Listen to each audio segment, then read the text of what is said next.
बहुत समय पहले की बात है जब ब्रह्मांड की रचना हो रही थी और देवताओं तथा असुरों के बीच संतुलन बनाए रखने का प्रयास चल रहा था। इसी दौरान महर्षि पुलस्त्य और उनकी पत्नी केकसी के बीच एक ऐसी घटना घटी जिसने रावण के जन्म को संभव बनाया।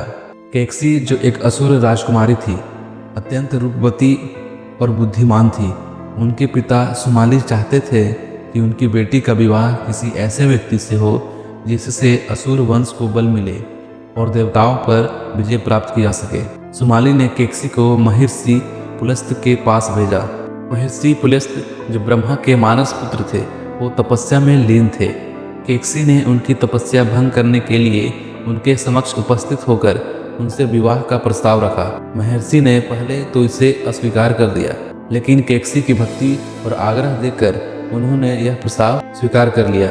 महर्षि पुलस्त्य ने केकसी से कहा, तुमने ऐसे समय पर मेरा चयन किया जब मेरी साधना रजोगुण से प्रभावित है, इसलिए हमारे संतानें रजोगुण और तमोगुण से भरी होंगी।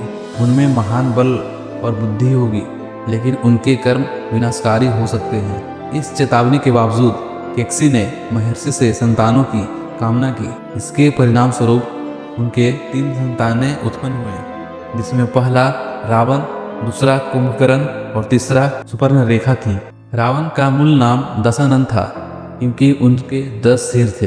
यह 10 सिर उनके ज्ञान और शक्तियों का प्रतीक था। बचपन से ही रावण ने वेदों और शास्त्रों का गहन अध्ययन किया। उन्होंने शिव की घोर तपस्या की और उनसे अमरता का वरदान मांगा। शिव ने उन्हें वरदान तो दे दिया, लेकिन साथ ही चेतावनी दी कि उनका अहंकार ही उनके पतन का कारण बनेगा। रावण के जन्म के समय ब्रह्मा जी ने भी भविष्यवाणी की थी कि यह बालक महान होगा, लेकिन यदि इसका घमंड और क्रोध अनियंत्रित हुआ तो यह संपूर्ण असुर वंश के पतन का कारण बनेगा। किशोर अवस्था में ही रावण ने त्रिलोक पर विजय प्राप्त करने की ठानी।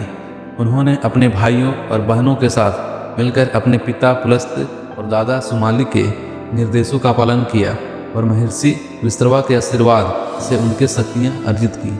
राजा ने लंका को अपनी राजधानी बनाया और उसे सोने से सजाया।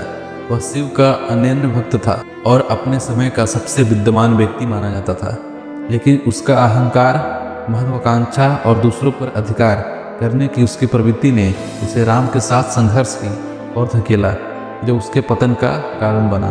तो दोस्तों, इस कहानी से हमें यह शिक्षा मिलती है कि महानता और अहंकार के बीच एक सूक्ष्म रेखा होती है।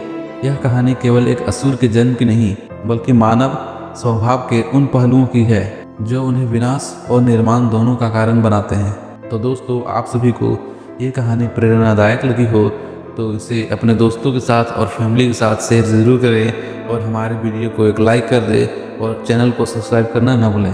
तब तक के लिए जय हिंद, जय भारत। मिलते हैं किसी नए वीडियो के साथ।